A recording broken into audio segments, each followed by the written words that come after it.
وما أرسلناك إلا رحمة للعالمين. Bismillahirrahmanirrahim. Assalamualaikum warahmatullahi wabarakatuh. Alhamdulillah, syukurillah, wa la hawla wa la quwwata illa billah, salatu wassalamu ala rasulillah wa ala alihi wa sahbihi wa wala. Wa nifidin azani Allah wa iyyakum. Alhamdulillah, syukur kepada Allah Subhanahu wa taala yang masih memberikan nikmat kepada kita sehingga kita bisa berkumpul lagi baik secara online maupun offline dalam majelis ilmu yang membahas kitab Matan Abu Syuja, yaitu ringkasan atau resume fikih madhab Syafi'iyah. Kita sampai di kitab Usyam, kitab puasa, surut wujub Usyam. Ya, judul subbabnya adalah syarat wajibnya puasa. Apa itu? Wasyara itu wujub Usyam salah satu asya. Syarat wajibnya puasa itu ada 3. Pertama, al-Islam. Nah, kalau kita perhatikan pada setiap amal fikih, ya, amal perbuatan ibadah seorang hamba itu selalu dipersyaratkan Islamnya. Artinya apa? Orang non-muslim, orang kafir, ya, mengikuti ritual kita itu enggak kepakai, artinya enggak sah, pahalanya enggak ada. Kemudian yang kedua, bulugh, balik, wal akal.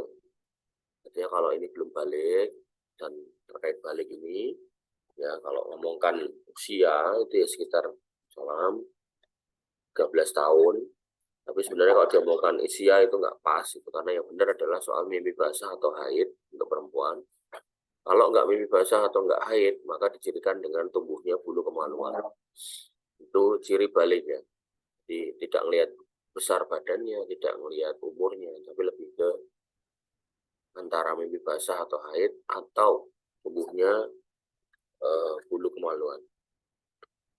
Wal akal, dan berakal. Artinya seorang harus waras, tidak boleh gila. Jadi kalau kita tahu ada orang gila, maka dia nggak puasa, ya jangan marah. Gitu.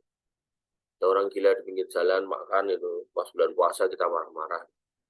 Ya, makanya nggak pas ya, karena dia memang ketika dia secara mental dia tidak sehat, maka kewajiban puasanya tidak ada atau dicabut. Kemudian wal qudratu ala siyam, punya kemampuan untuk melakukan puasa.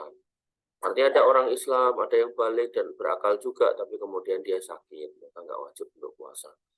Kalau konteksnya adalah puasa wajib, maka nggak wajib ini maksudnya adalah diganti. Ya, ketika dia bisa sembuh. Tapi kalau dia nggak bisa sembuh, ya, artinya sakit terus-terusan, menaun, maka ya diganti dengan fidyah. Jadi ada penggantinya tetap, yaitu sejumlah makanan yang diberikan kepada fakir miskin. Allah Ta'ala. Kemudian faro itu saum, hal-hal yang diwajibkan pada puasa. Yaitu apa? Faro itu saum arba'atu asya. Ada 4 hal: aniyah, niat, wal imsak, anil akli, wa syurbi, wal jima. Yaitu menahan dari makan, minum, dan jima, wa ta'ammudil qoi, muntah dengan sengaja. Jadi mulutnya diokok-okok kemudian muntah. Nah, maka ini yang wajib dijaga. Artinya apa? Dalam konteks seperti ini, orang yang berpuasa kemudian bohong, puasanya nggak batal, tapi mengurangi nilai puasanya. Nah, sehingga dalam konteks lagi, atau ketika ada orang puasa kemudian kentut, dia nggak batal. Ada orang puasa kemudian di sini kan dikatakan wata amudi itu dengan sengaja. Nah, makan dengan tidak sengaja, lupa kalau puasa kemudian dia minum, itu nggak batal. Allah Ta'ala. Kemudian ma yafturu bihi as-shaim, apa yang membatalkan yaftiru ma yaftiru bihi as-shaim, apa yang membatalkan orang puasa. Waladi yaftiru bihi as-shaim asratu asya, hal-hal yang membatalkan orang puasa itu ada 10, yaitu mawasola amdan ilal jaufi warroksi, yaitu sesuatu yang sengaja, amdan itu sengaja, nyampe ke kerongkongan, entah minum, entah makan, entah benda padat, sengaja nelen neker, nelen baut, itu membatalkan puasa. Waroksi. Waroksi. Saya nggak tahu nih waroksi. Kemudian wal huknatu fi ahadis sabilaini. Kemudian waroksi, demikian pula ke kepala, maksudnya apa ya? Ke kepala. Sesuatu yang masuk secara saja di kerongkongan perut, kemudian roksi kepala. Jadi kalau ada hidung, terus dimasukkan air, nah, dimasukin air dangak itu dimasukin air, itu berarti batal. Jadi termasuk di dalamnya ini, kalau konteksnya ini ya, konteksnya ini roksi berarti pakai tetes mata juga batal. Kalau konteksnya ini sekali lagi ini kalau menurut kitab ini ya, nanti ada kitab lain yang menjelaskan bahasanya intinya adalah kembali kepada jauh, gitu. Kembali kepada perut. Gitu. Kalau di mata kan nggak nyampe perut, salurannya nggak ada, maka nggak batal. Tapi kalau konteksnya kitab ini, maka semua lubang yang ada menuju ke perut atau ada di kepala, maka nggak boleh. Tes telinga yang nggak boleh. Kalau kembali ke sini loh, ya, sekali lagi kita bahas kitab ini ya. Sehingga kita bisa melihat ya, bahwasanya dalam fikih itu sangat rentan sekali perbedaannya, khilaf. Gitu. Sehingga kalau kita ngomong saya yang benar, kamu yang salah, dalam konteks fikih sekali lagi, itu kayaknya itu kurang afdol itu, karena memang di situ banyak ruang untuk berkhilaf. Gitu.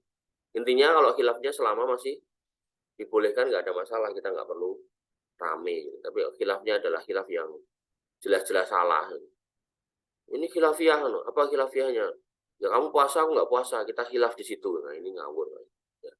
Jadi khilaf-khilaf yang batil kalau kayak gitu. Kemudian wal huknatu fi ahadis sabilaini, kemudian menelan atau memasukkan gitu, dari dua jalan. Jadi di sini maksudnya ya kemaluan depan dan belakang.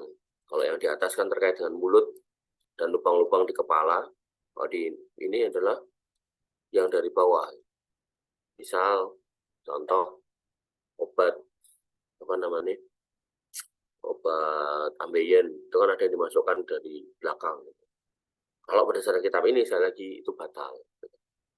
Ya. Kemudian wal qai'u amdan, muntah dengan sengaja, di ogok-ogok mulutnya hingga keluar.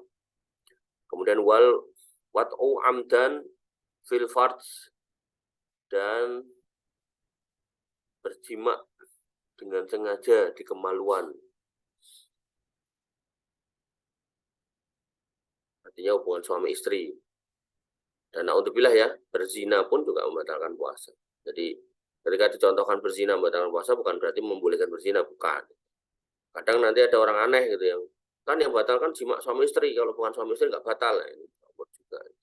Nah, ada sekali lagi ada khilaf yang kita bisa pahami itu sebagai sebuah perbedaan yang kita hargai. Ada juga yang khilaf yang batil, khilaf yang rusak, yang fasid, yang sehingga kita nggak bisa kemudian membenarkan. Kemudian wal inzalu an mubasyarah, mengeluarkan air mani karena sentuhan. Sentuhan di sini bisa sentuhan dengan pasangannya, bisa menyentuh dengan dirinya sendiri. Nah, yang menyentuh dengan dirinya sendiri ini bukan berarti juga boleh ya, ini nggak boleh juga gitu kan. Dicontohkan karena ada orang yang berpendapat berarti kalau onani masturbasi nggak batal puasa, ini salah. Ya dalam kitab fikih ini batal puasa. Kemudian wal haid wal nifas, haid dan nifas, wal junub, wal junun, salah. Ini loh, jadi kita harus paham bahasa Arab tuh kayak gitu. Ini titiknya dipindah di bawah aja udah jadi junub gitu, bukan junun. Kalau junun artinya gila. Kalau junub artinya yang mana junub? Orang yang dalam kondisi junub. Wal junun, orang gila. Ya, itu membatalkan puasa. Artinya paginya dia sehat, siang-siang ditinggal sama kekasih hatinya, maksudnya suaminya atau istrinya mati, siang-siang stres, itu gila, ya maka puasanya batal. Udah kasih minum aja, karena udah batal puasanya. Kemudian wariddah, orang murtad. Pagi-pagi masih muslim, ikut sahur. Siang-siang naudzubillah gitu kan, pindah agama. Nah kok kira mangan itu kan?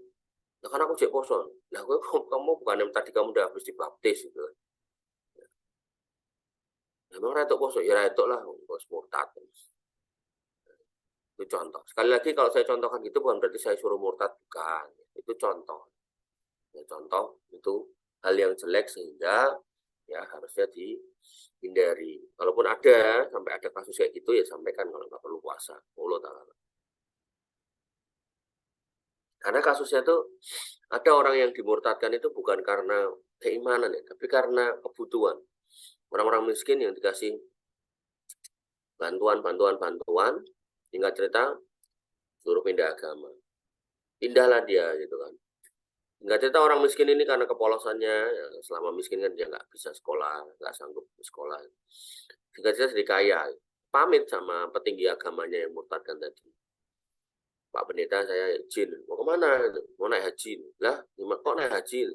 Ya dulu kan saya miskin nggak sanggup, sekarang saya udah kaya, saya mau naik haji. Polos dia ngomongnya.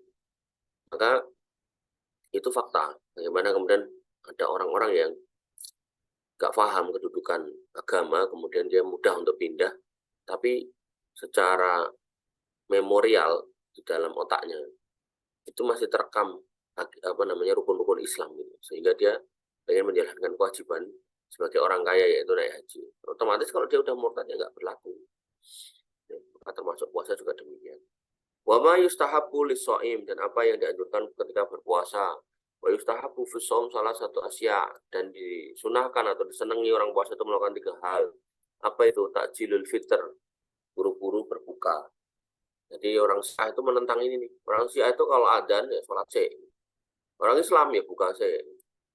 Cuman orang buka ini ada 2, buka sing sidik terus sholat jamaah, ada juga sing bukanya banyak terus nggak sholat jamaah atau malah sholatnya nanti. Nah, ini yang kedua ini salah. Jadi dikatakan takjilul fitr ini cuma batalkan puasa tok ya, bukan berarti kemudian makan-makan yang luar biasa besar gitu. Sehingga kalau memang ada masjid-masjid yang mengadakan takjil, mendingan ke masjid aja. Datang ke masjid sebelum adzan atau takjil di masjid, minum sama makan misal gorengan atau kurma, kemudian sholat maghrib baru pulang makan yang besar gitu ya. Itu yang pertama. Kemudian yang kedua takhirus sahur. Ini juga banyak orang yang salah ya. Jadi sahur itu diakhirkan, ya bukan didulukan jam 2 bangun sahur. Lalu berapa banyak kita mengakhirkan lamanya gitu kan. Maka di dalam sebuah hadis disebutkan yaitu sekitar 50 ayat Al-Qur'an. Itu kalau dikira-kira itu ya justru yang terbaik itu kalau orang nggak paham itu kan ada apa namanya yang di masjid itu yang Bilal yang ngomong imsak imsak gitu kan. Nah orang kalau dengar imsak imsak itu terus nggak makan, malah justru kalau kita kembali kepada kita fikih justru yang benar ya pas orang itu ngomong imsak imsak itu sejak ngomong itu sampai adzan itu adalah saat utama untuk sahur. Nah maka bersahurlah di waktu itu. Otomatis ya diperkirakan kalau misal dari orang yang Bilal yang teriak imsak-imsak itu sampai ada di 10 menit ya berarti makannya 10 menit. Jangan kemudian udah tahu itu 10 menit makannya banyak terus masih harus bikin mie dulu lah inilah gitu ya, mie-nya mateng adan lah gitu. Ya, maka ini yang harus diperhitungkan juga. Dan ketika kita sudah selesai sahur kok belum adan gitu kan, maka ya nggak usah nonton TV gitu. Apa yang harus kita lakukan? Di dalam Al-Quran dikatakan sifat orang beriman itu adalah wabil asharihum yastaghfirun, dan mereka ketika waktu sahur itu banyak beristighfar. Jadi ya istighfar gitu. Istighfar atas apa ya? Atas apa aja, atas dosa kita, atas kerotan kita, atas kesalahan kita. Ya, seistighfar-istighfarnya. Istighfar dalam banyak bentuk lah. Astagfirullahaladzim boleh, astagfirullah ya boleh gitu kan. Kemudian saya tulis istighfar ya boleh, Allahumma anta rabbi la ilaha illa anta, dan seterusnya boleh. Istighfarnya Nabi Yunus ya boleh, la ilaha illa anta subhanaka inni kuntu minadz dzalimin ya boleh. Atau istighfarnya Nabi Adam, Rabbana dzalamna anfusana wa illam taghfir lana, dan seterusnya. Ya, apapun gitu ya. Maka monggo silakan mana yang termudah. Ya. Faqra'u ma tayassara minal Qur'an. Al-Qur'an aja kita suruh membaca mana yang paling mudah gitu. Maka terkait doa istighfar ya maka kita juga diperintahkan untuk beristighfar dengan lafal-lafal yang paling mudah. Nah, ini dua. Kemudian yang ketiga, watarkul hujri minal kalam, meninggalkan kata-kata yang hujr, jelek. Ya, berdusta, tinggalkan. Dan di sini dikatakan yustahab.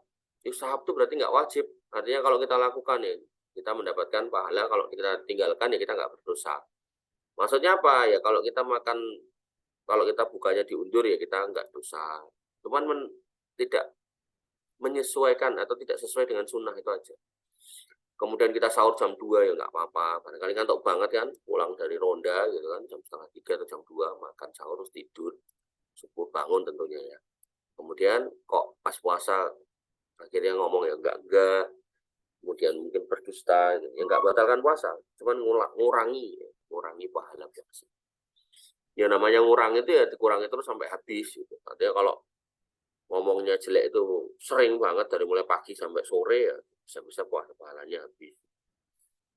Kemudian siyamul aidain wa tasrik, puasa pada 2 hari raya dan pada hari tasrik yaitu tanggal 10, 11, 12, 13 Hijriah. Wa yahrumu siyamu khamsatu ayyam, diharamkan puasa pada 5 hari. Haram ya. Kalau haram itu berarti dosa.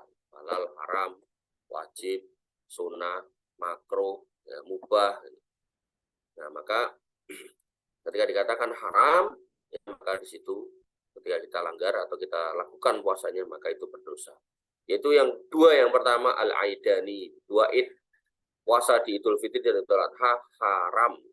Ya, walaupun kita orang yang masih bersemangat untuk puasa, wah masih semangat nih, masih pengen ngegas ibaratnya. Sekali lagi kita nekat itu haram ya, haram. Kemudian wa ayyamu at-tasyrik as-salasah, dan puasa di hari 3 hari tasyrik yaitu 11, 12, 13. Dan di 11, 12, 13 itu masih diperbolehkan untuk nyembelih kurban, sehingga apa? Diharamkan untuk puasa. Kemudian wa yukrahu shaumu yaum syak illa ayyuwafiqa adatan lahu. Dan dimakruhkan atau puasa di hari yang meragukan kecuali itu jadi kebiasaannya. Hari meragukan itu apa? Sehari sebelum masuk Ramadan atau sehari sebelum keluar dari Ramadan atau masuk Syawal. Ya biasa kalau di kita itu kan pemerintah umumkan tanggal sekian, nanti ada ormas dengan tanggal sekian. Nah, itu hari syak di situ itu. Jadi sehari 2 hari sebelum dan setelah Ramadan itu hari syak. Sehingga sebaiknya nggak usah puasa. Tapi kalau udah terbiasa tuh Senin Kamis rutin gitu kan, nanti pas hari syak itu masuk hari Kamis atau hari Seninnya, nggak silakan. Wallahu ta'ala alam. Lanjut. Hukumul jima fi nahari Ramadan. Hukum berhubungan suami istri pada siang bolong bulan Ramadan. Waman wati'a, siapa yang kemudian berhubungan suami istri fi nahari Ramadan pada siang bolong bulan Ramadan amidan, dengan sengaja, fil farj, dan masuk di kemaluannya, fa alaihil qada, maka wajib baginya untuk mengganti hari yang dia langgar itu ya, karena puasanya batal. Kemudian wal kafar, dan dia mendapatkan dosa, otomatis untuk menebusnya dia perlu membayar kafaroh. Apa itu wahia? Kafarohnya adalah itku rokobatin mu'minatin, membebaskan budak yang beriman. Nah, jadi budak yang beriman, mau laki-laki mau perempuan nggak apa-apa, bebas. Pertama itu kalau ada. Kalau nggak ada fa illam yajid, kalau nggak ada fasyamu syahraini mutatabi'aini, puasa 2 bulan berturut-turut. Nggak boleh ada jeda kecuali udur. Ya, misal baru dapat setengah bulan sakit, ya udah sakit kan. Kalau nggak sakit ya terus. Atau kalau ini yang melanggar perempuan, ya baru dapat setengah bulan menstruasi, ya menstruasi stop dulu puasanya. Baru habis menstruasi lanjut. Fa illam yastati, kalau nggak mampu, fa'id amu sitina miskinan, silakan kasih makan 60 orang miskin. Walikulli miskinin muddin, dan pada setiap orang miskin itu 1 mud. 1 mud itu 1/4 sok. Ya dalam apa namanya? Dalam kitab fikih yang lain ya seporsi dengan makanan kita. Jadi kita diperkirakan makannya sehari itu 1 sok itu. 1 mut itu 1/4 sok.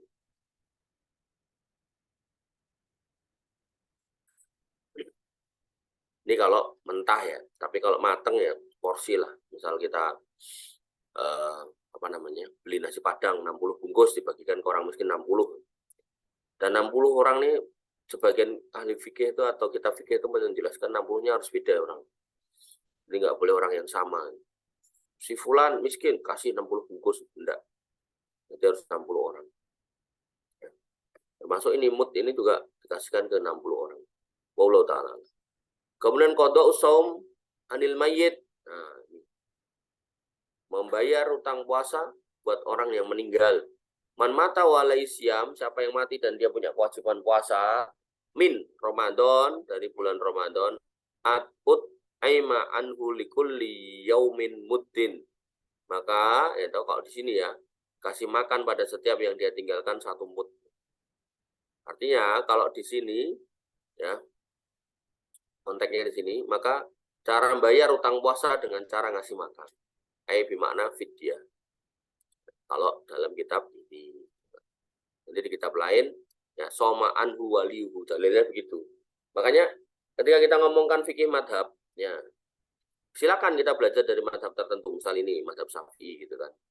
Nah tapi ya kan, ketika ada dalil ya yang lebih kuat, ya, maka dalil itu bisa kita pakai walaupun kita bermadhab Syafi'i.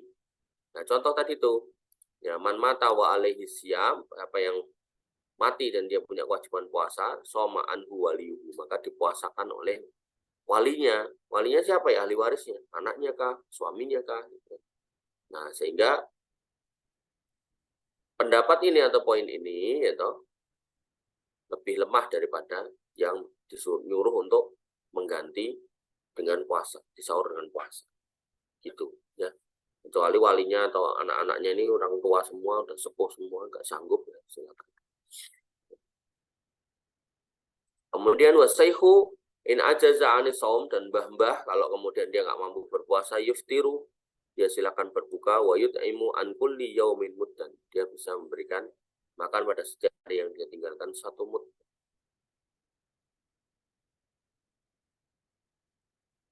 Kemudian saumu hamil wal murdi,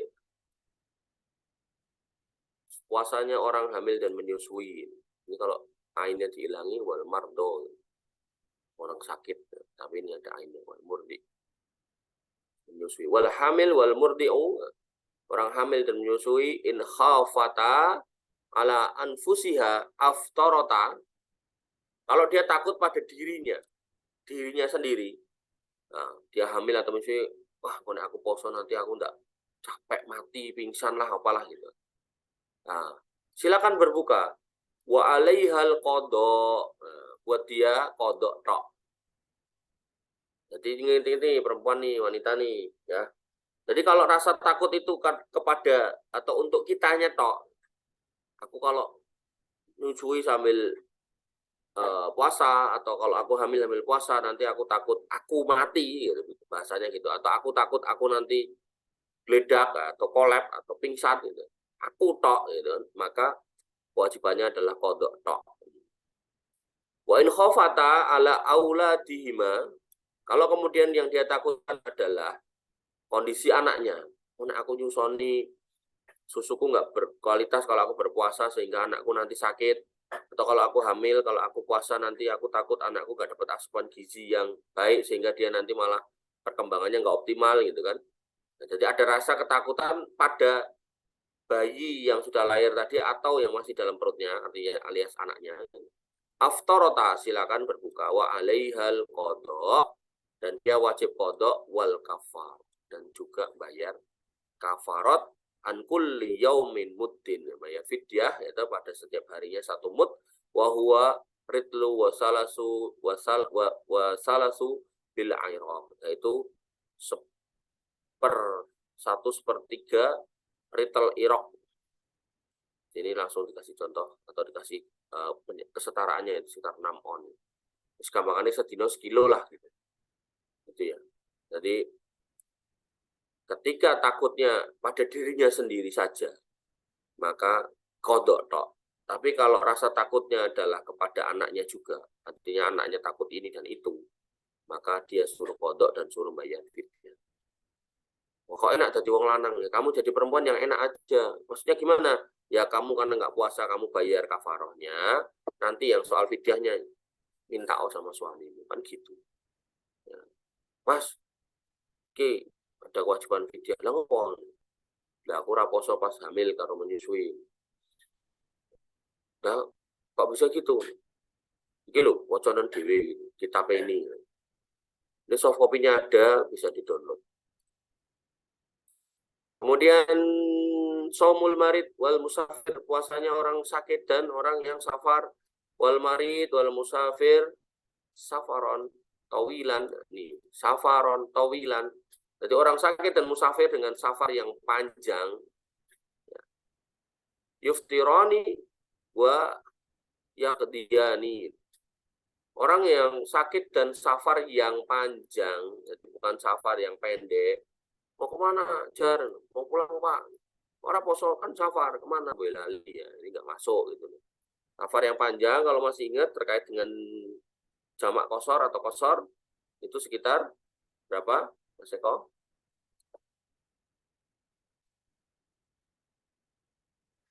Kita 80 kilo, nah, itu bisa masuk dalam kategori safar. Cuman ya itu tadi, kalau bisa ditahan untuk tidak berbuka ya lebih baik. Tapi kalau kira-kira di jalan udah keliengan, barangkali panas banget gitu kan ya, maka berbuka juga tidak dipersalahkan.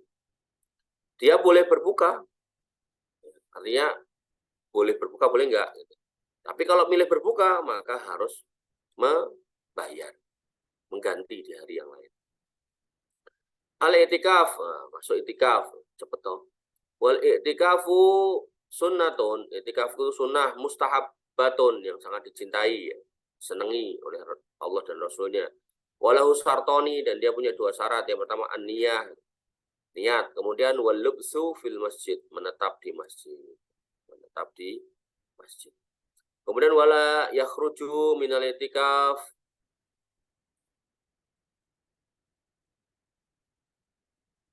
mundiru illa lihajatin, dan tidak boleh keluar dari masjid saat itikaf kecuali mundiru, ada udur,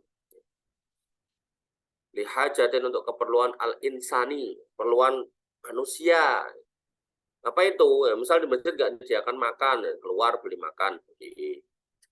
Terus misal toiletnya di masjid jaraknya 50 meter di sebelah masjid, ya, dari masjid keluar ke toilet. Tempat umumnya mungkin di masjid, tapi WC-nya jauh, ya. Ke WC-nya boleh. Atau kemudian apa ya?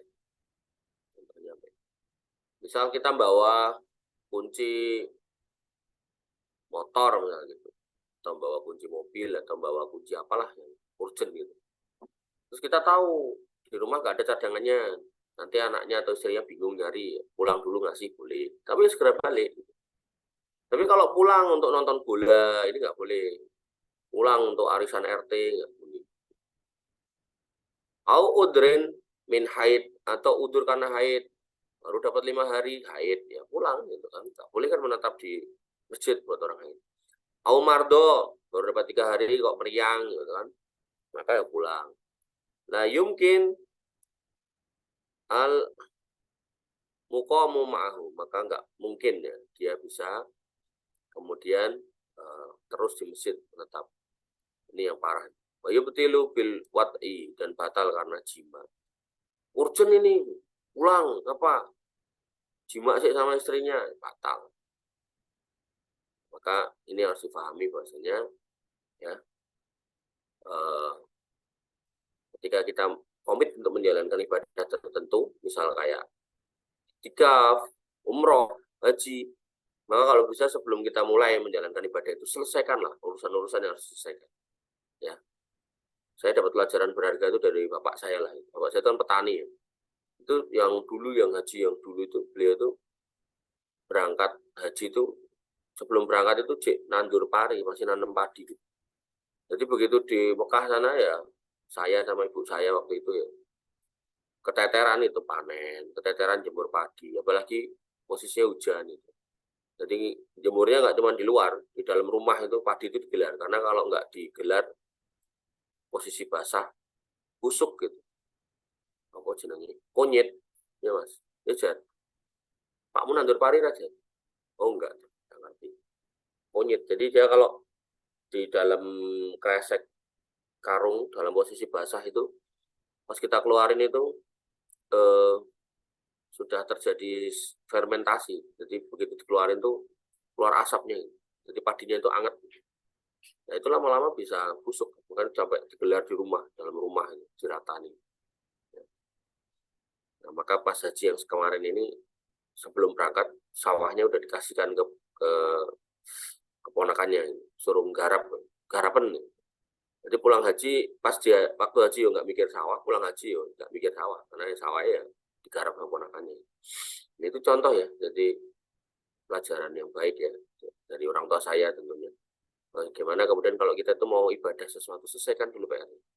Oh mau itikaf, apa yang perlu diselesaikan, selesaikan. Oh bojone njaluk klambi ya tuh isik gitu kan. Anaknya njaluk sarung tuh isik gitu kan. Apalagi ya, aku DPR apa-apa ya selesaikan. Kalau kita punya bidang peliharaan ya bayar orang untuk ngurusi. Mas aku punya itikaf, tolong sapi ini dimakani ya, nyolki duit dulu makani sapi selama 10 hari atau upah kowe lah gitu. Ya, kayak gitu ya. Jadi biar tenang gitu, nggak mikir yang enggak. Manifidina azan ya Allah wa iyyakum. Kita masuk di bab haji. Wah, luar biasa. Udah sampai haji Mas. Kitabul Hajj, kitab haji. Surutu wujubul hajj. Syarat wajibnya haji. Wasara itu wujubul hajj sab'atu asya. Syarat wajibnya haji ada 7. Al-Islam, misalnya lagi dalam ibadah-ibadah di agama kita, selalu syaratnya yang pertama adalah harus dilakukan oleh orang Islam. Jadi kalau dilakukan bukan orang Islam ya nggak dapat apa-apa orang tersebut, kesel tok dapatnya. Kemudian wal bulu balik sama kayak di atasnya. Kemudian wal akal bukan orang gila, wal khuriyah.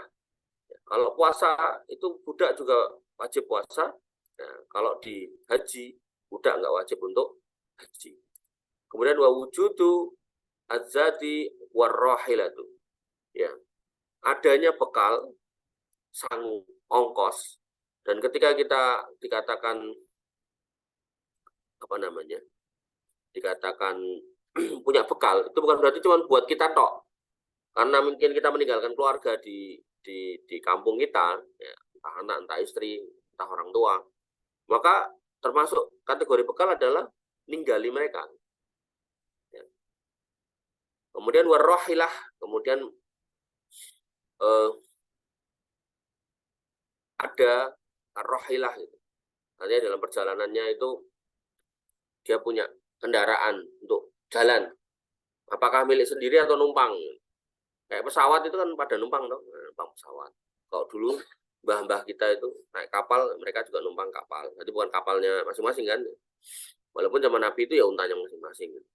Cuman dalam konteks sekarang ya kendaraan itu bisa numpang, bisa punya sendiri. Kemudian watahliyatu at-thoriq, yaitu jalan yang aman. Mau haji tapi kemudian harus melewati peperangan kayak gitu. Misal orang-orang mana ya contohnya? Orang-orang perbatasan Ukraina itu mana? Anggaplah orang Inggris itu. Dia kalau mau ke Mekah misalnya kita harus lewati Ukraina, ya jadi nggak wajib sampai perang di Ukraina selesai. Karena kasusnya itu pernah terjadi itu pesawat Malaysia Airlines kalau nggak salah. Itu dari, saya lupa dari mana, menuju mana itu saya lupa. Itu ditembak di wilayah Ukraina. Jatuh, mati itu penumpangnya sekitar 100-an atau 200 mati. Sehingga hal-hal seperti itu menggugurkan kewajiban haji. Kemudian wa imkanu al-masir, memungkinkan untuk melakukan perjalanannya. Ya, mungkin pas sehat gitu kan. Jadi kalau pas sudah siap semuanya ternyata stroke ya, nggak bisa. Oh bisa, tapi harus bawa anaknya ya bawalah. Tapi kalau sendiri kan nggak mungkin orang stroke berangkat sendiri. Allah Ta'ala. Kemudian arkanul hajj, rukun haji. Wa arkanul hajj khamsatun. Rukun haji ada 5. Al-ikhramu ma'an niyah. Berikhram pakai ikhram dengan niat apa ini? Niat haji. Wal wuqufu bi Arafah. Jadi ini rukunnya ya. Artinya kalau ini nggak dilakukan ya hajinya batal ya.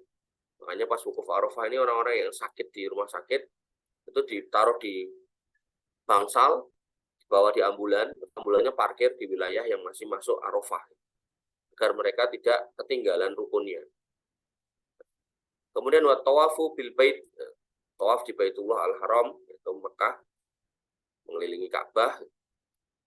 Wa sa'yu, dan sa'i baina Safa wal Marwah, antara Safa dan Marwah. Wal khalq, khalq itu tahallul, membotaki kepala untuk laki-laki, untuk perempuan potong aja rambutnya dikit gitu. Ya. Jadi jangan sampai perempuan botak ya, nggak boleh ya perempuan botak, kecuali kalau sakit. Kemudian wa arkanul umrah, rukun umrah. Wa arkanul umrah arba'ah, rukunnya ada 4. Al-ihram, sama kayak di atas. Wa tawaf, sama kayak di atas. Wa sa'i, sama kayak di atas. Wal khulq, sama kayak di atas. Awit taksir fi ahadil qaulain, atau memendekkan rambut menurut sebagian pendapat. Jadi kalau dalam konteks haji sebaiknya botak, sekali lagi untuk laki-laki. Kalau dalam umroh, ini kalau nggak mau botak boleh dipotong sedikit, boleh. Tapi jangan sampai jadi kodef ya. Kok koza itu maksudnya, wah aku sebelah samping ini dihabisin gitu. Atasnya jangan gitu. Atau digawe kuncung kayak zaman pemain bola Ronaldo itu. Nah, ini nggak boleh kayak gitu. Kemudian wajibatul hajj, kewajiban haji. Wajibatul hajj ghairi arkan, di luar rukun, salah satu asya, ada 3. Al-ikhramu minal miqat, yaitu ikhram dari miqat. Nah, itu wajib, tapi kalau di dalam kitab ini bukan dimasukkan dalam rukun. Artinya kalau kelewat dari miqat itu atau sebelum miqatnya sudah ikhram, itu tetap sah menurut kitab ini. Sekali lagi ya, nanti kalau di kitab yang lain ikhram itu diwajibkan dalam miqat. Wa ramyul jamaris salas, dan melempar jumroh yang 3, wal khalq, dan membotaki kepala. Kemudian sunanu al-hajj, sunnah haji. Sunnah hajj sab'un, ada 7, yaitu ifrad, yaitu ifrad. Apa itu? Wahwa taqdimul hajj alal umrah. Ifrad itu haji dulu baru umrah.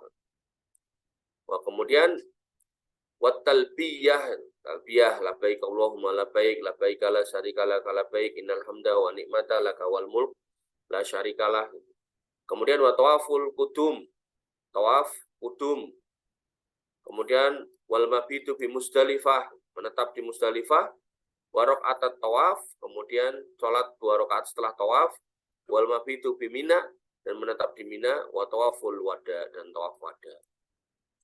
Tawaf qudum, tawaf permulaan, kemudian tawaf wada, tawaf terakhir setelah selesai ritual semuanya, terakhirnya tawaf lagi. Al-ikhram, dalam menggunakan kain ikhram.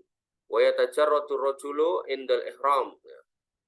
Ketika pakai ihram, maka semua pakaian seseorang itu dicopot, udoh, bludus. Di sini dikatakan ar-rajul ya, berarti untuk siapa? Laki-laki. Kadang perempuan nggak paham ya, melu-melu.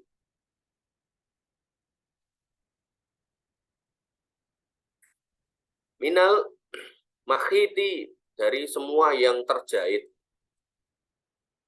Celana dalam ada jahitannya copot, kaos dalam ada jahitannya copot. Wayal basu izaron, dan dia pakai kain. Izar itu kalau di kita diterjemahkan sarung. Waridaan abyado ini. Jadi izar ini untuk yang bawah. Kalau di kita diterjemahkan sarung. Cuman sarung di kita kan dijahit ya. Maka ini bentuknya ya sama, panjang gitu, tapi sebagai sarung bawah gitu. Kemudian waridaan, dan ridaan itu kain lagi. Kalau di kita diterjemahkan sebagai selendang, nah itu taruh di atas. Abiyado ini, dua-duanya warna putih. Sekali lagi, ini untuk rojul. Untuk laki-laki. Wanita apa? Wanita pakai baju kurung bebas. Masih pakai daleman dia. Ya. Kemudian ma yahrumu alal muhrim. Nah, ini muhrim. Muhrim itu orang yang pakai pakaian ihram, bukan orang yang nggak boleh kita nikahi. Salah ya. Kalau yang nggak boleh kita nikahi namanya mahram. Dan apa yang diharamkan pada orang yang berihram yaitu wa yahrumu alal muhrimi, diharamkan buat orang yang berihram asratu asya. 10 hal. Pertama, lubsil mahid, pakai pakaian yang ada jahitannya. Entah itu kaos dalam, celana dalam, kaos oblong, nggak boleh. Bahkan pakai peci juga nggak boleh. Kemudian watak di maturos, dan kemudian menutup kepala. Minar rojul, kepala laki-laki pakai peci nggak boleh, pakai sorban nggak boleh, sangkok nggak boleh. Kemudian wal wajhu, menutup mukanya juga nggak boleh. Minal mar'ati, pada wanita. Jadi wanita yang bercadar waktu melakukan haji atau umroh, menurut madhab Imam Asy-Syafi'i harus dibuka cadar. Wabil khusus ketika sudah mulai tawaf. Ya.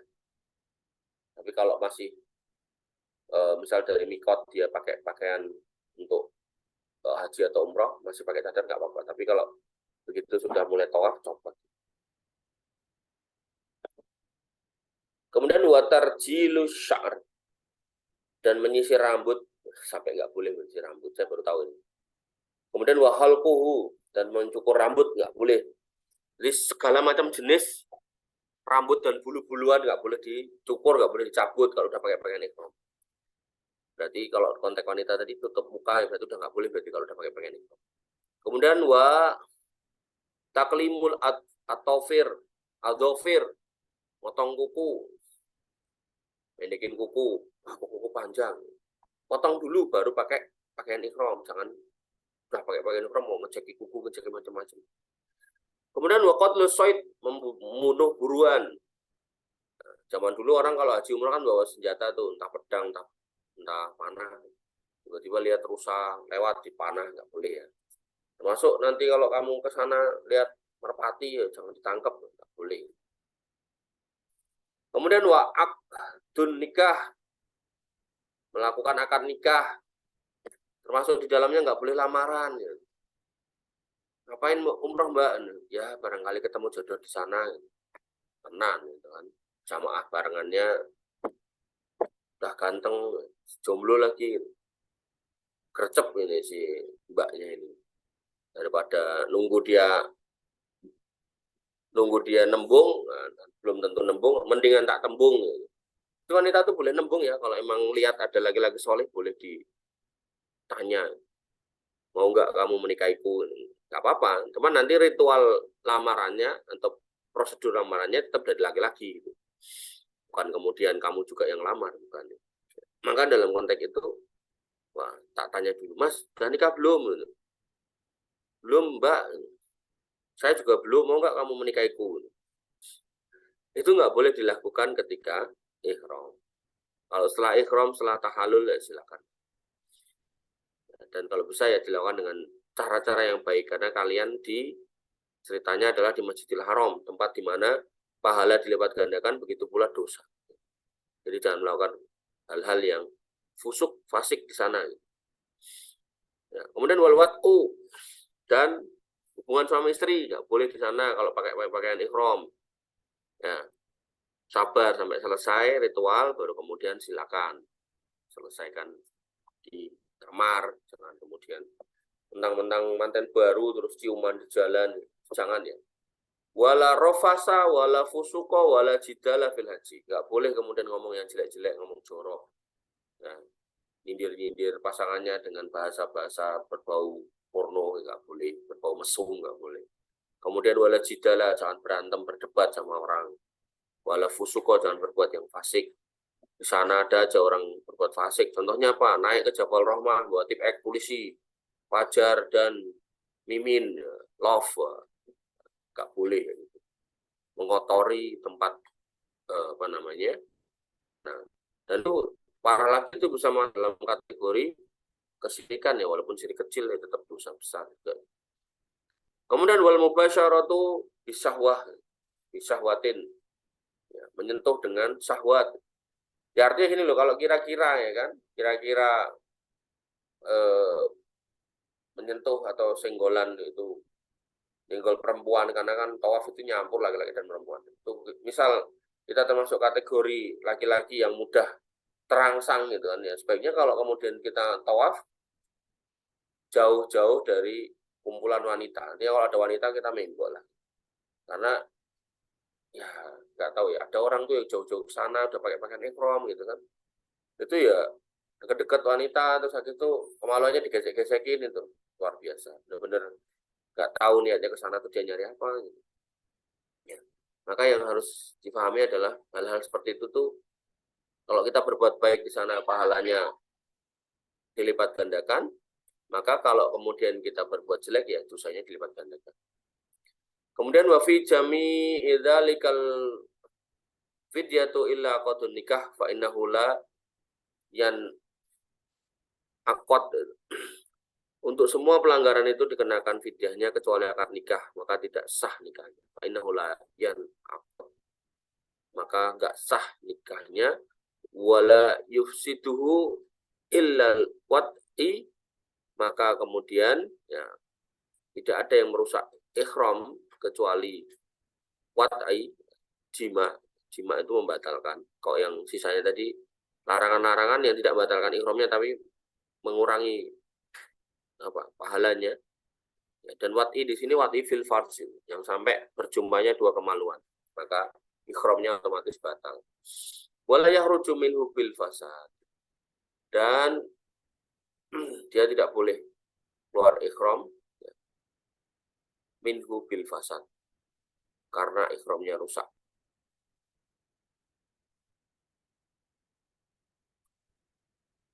Artinya kalau kemudian orang itu pakai ini yang langgar-langgar ini, motong kuku segala macam itu kan, jadi dia tetap pakai pakaian ihram, selesaikan ibadahnya. Ya walaupun ihramnya itu cacat.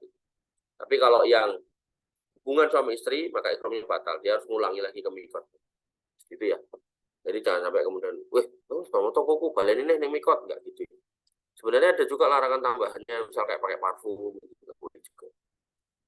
Wapan fatahul wukuf, dan barang siapa yang terlewat dari wukuf Arafah, bi Arafah, tahallala bi amali umrah, maka dia bisa melakukan tahallul keluar dari ihram haji dengan mengerjakan ibadah umrah. Wa alaihil qada, dan dia wajib membayar qada hajinya. Artinya nanti suatu ketika dia harus haji lagi, wal hadyu, dan membayar denda. Karena apa? Wukuf Arafah ini wajib ya, rukun gitu. Jadi kalau nggak wukuf ya dianggap nggak haji.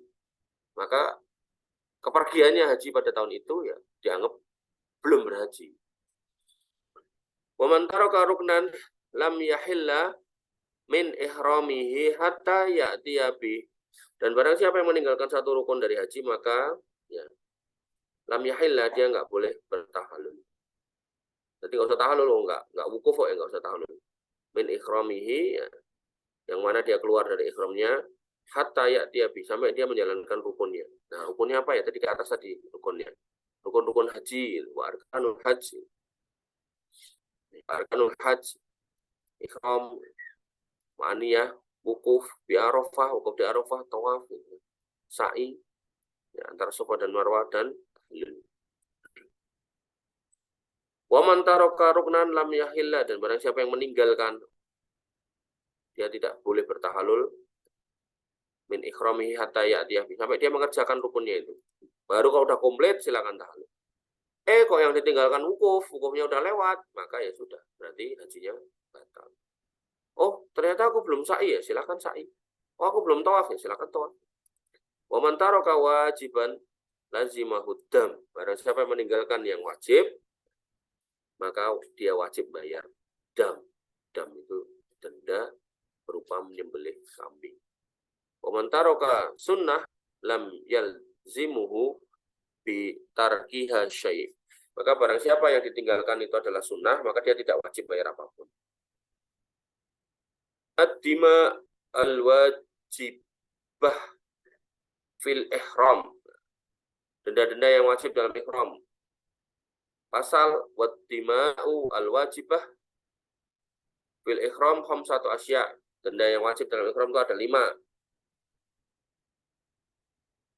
Ahaduha, yang pertama, ad-damul wajib denda yang wajib bitarki nusuk, karena meninggalkan ibadah, wa huwa ala tartib, yang diperintahkan dilakukan secara tertib, yaitu berupa syatun, seekor kambing. Jadi ada urutannya, kok kemudian dia meninggalkan itu urutan itu, maka dia wajib membayar denda.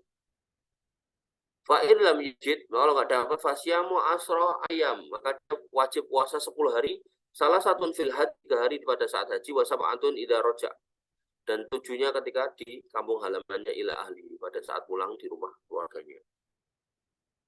Jadi urutannya apa nih? Urutannya, kok melakukannya nggak urut, maka dia wajib bayar dam atau puasa 10 hari.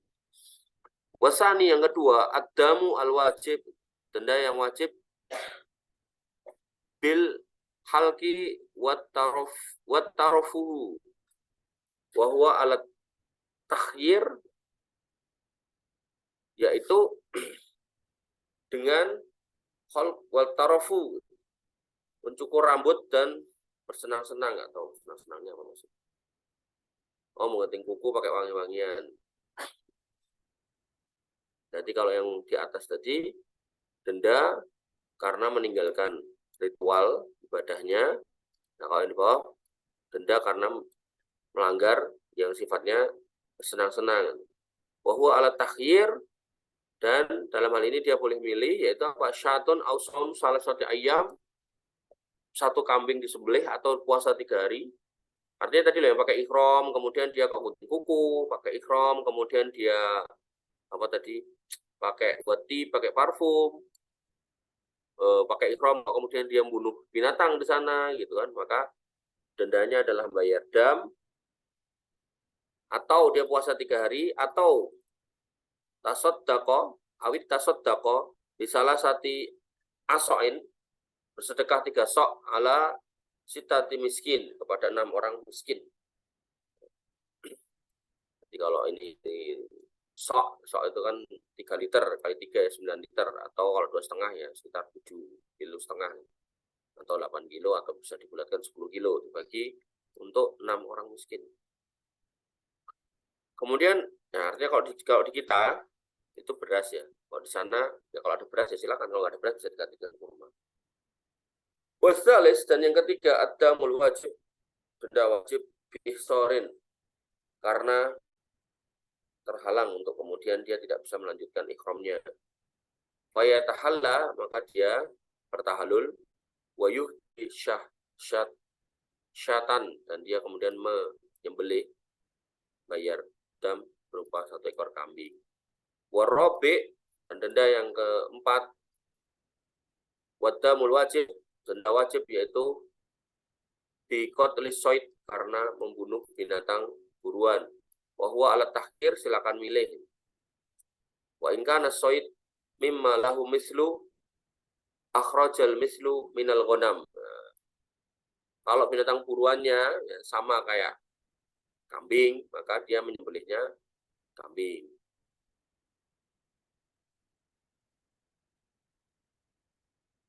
Au qawamahu au awistara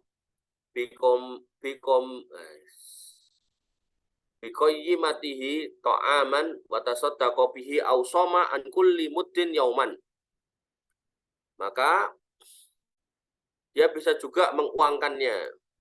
Qawama wastara, artinya kalau dia bunuh rusa ya berarti kambing. Dia bunuh unta liar ya berarti dia sedekahnya ya unta. Kalau dia bunuhnya misal binatang sing koyok sapi apa ya, yang gede kayak sapi, banteng atau apalah itu, ya dia gantinya ya ukuran sapi. Kalau nggak ada, ya, nyari sapi susah gitu, maka dia bisa kemudian kira-kira sapi harganya berapa dikasihkan. Kemudian dari duit itu dia bisa kemudian membelikan makanan dan disedekahkan, gitu. Sedekahkan di mana dikasihkan kepada orang ya, setiap harinya itu 1 mud.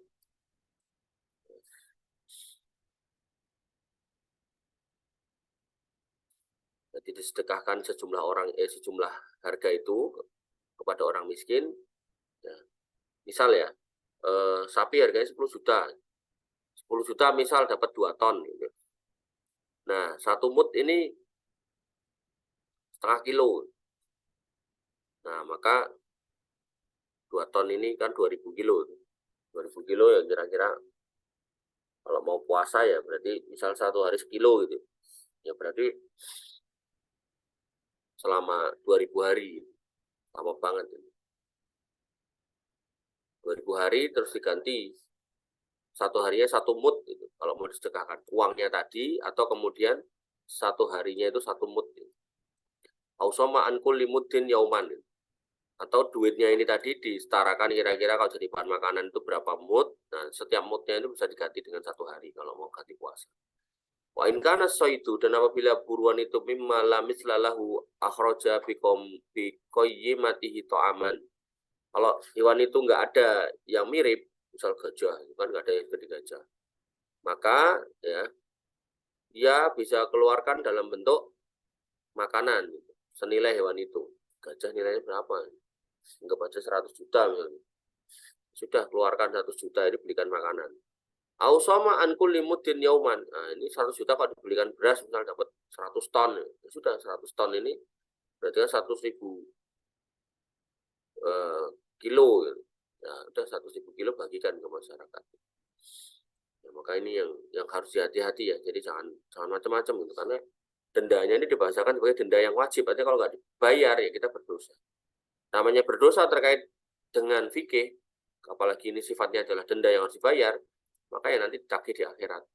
Padahal di akhirat la dirhama wala dinar, nggak berlaku mata uang lagi. Wal khamis, dan yang kelima adamul wajib bil wat'i. Nah, denda yang wajib karena hubungan suami istri, wa huwa alat tertib, dan dia ya mengikuti urutan sebagai berikut. Pertama, badanatun, yaitu menyembelih seekor unta. Jadi berhubungan suami istri, dendanya menyembelih unta. Anggaplah unta 35 juta, dendanya segitu. Wa illam yajidha, kalau nggak dapat fabakaratun, maka diganti dengan sapi. Fa illam yajidha, maka kalau nggak dapat fasab'atu minal ghanam, maka bisa diganti 7 ekor kambing. Makanya dalam kurban 1 ekor sapi itu bisa disengkuyung, bisa diangkat 7 orang. Diangkat itu maksudnya patungan 7 orang. Tapi kalau kambing nggak boleh patungan. Fa illam yajidha, masih nggak dapat lagi. Nah, qawamal badanatu washtara biqayyimatiha ta'aman itu. Dia bisa kemudian memperkirakan yaitu harga si unta itu berapa, kemudian dari duitnya itu belikan makanan. Wa tasaddaq bih, kemudian disedekahkan. Fa illam yajidha, kalau nggak dapat lagi, soma an kulli muddin yauman, dia bisa berpuasa pada setiap mudnya 1 hari. Jadi misal 35 juta, misal ya, dapatnya 35 ton. Nah, 35 ton berarti kan 35.000 hari. 1 harinya 1 kilo. Ya udah, berarti puasa 35.000 hari. Lama banget itu kan. Wala yujzihil hadyu walal it'am illa bil haram. Dan hewan haji maupun makanan tidak cukup kecuali jika diberikan di tanah haram. Wa yujzi'u iyasumu haitsu syaa. Tapi kalau terkait puasanya bisa dilakukan dimanapun. Artinya terkait dengan denda-denda di atas, maka harus diberikan di tanah haram sana, di Mekah. Ya tentu harapannya di Mekah jangan sampai ada orang-orang susah, orang-orang miskin. Kemudian wala yajuzu qatlus saydil haram wala qat'u syajarah. Enggak boleh berburu-buruan di tanah haram dan enggak boleh motong tanaman, usil tangannya, motong-motong enggak boleh. Kemudian wal mahillu wal muhrimu fidzalika sawa. Orang yang sudah tahallul maupun yang masih ikhram dalam hal ini sama. Artinya gini loh, sebelum pakai pakaian ikhram kita yang nggak boleh bunuh binatang, kita yang nggak boleh motong tanaman. Pas pakai pakaian ikhram juga nggak boleh. Setelahnya juga nggak boleh. Kan haji itu kok dari Indonesia itu yang biasa itu kan sebulan tuh. Nah sebelum hari H itu dia udah nyampe, habis selesai haji dia masih di sana seminggu 2 minggu. Nah, sebelum haji ya nggak boleh, setelah haji nggak boleh. Bahkan kita ke sana untuk sekedar nggak ngapa-ngapain, misal ada urusan bisnis ke Mekah itu mau ngecek hotel karena jenengan jadi pengusaha travel pengen ngecek hotel mana yang mau di booking gitu misalnya, nggak ada niat pengen umroh pengen haji, nggak ada, masuk tanpa ikhram itu nggak boleh melakukan penganiayaan pada binatang dan tanaman, kecuali binatang dan tanaman itu membahayakan. Contoh, binatang yang membahayakan, misal tiba-tiba ada anjing gila gitu kan, kamu bunuh boleh. Ada ular mau gigit ya, kalau ular lewat ya biarin aja, kalau ular mau gigit ya bunuh boleh. Atau kalau tanamannya tiba-tiba rubuh, kita potong lah karena dia menghalangi jalan ini. Tapi kalau tanamannya nggak ngapa-ngapain, disempali, panas, gue payungan, nggak boleh. Atau binatang nggak ngapa-ngapain, diinjek gitu, nggak boleh. Ya, jadi tanah itu tanah suci sehingga jangan dikotori.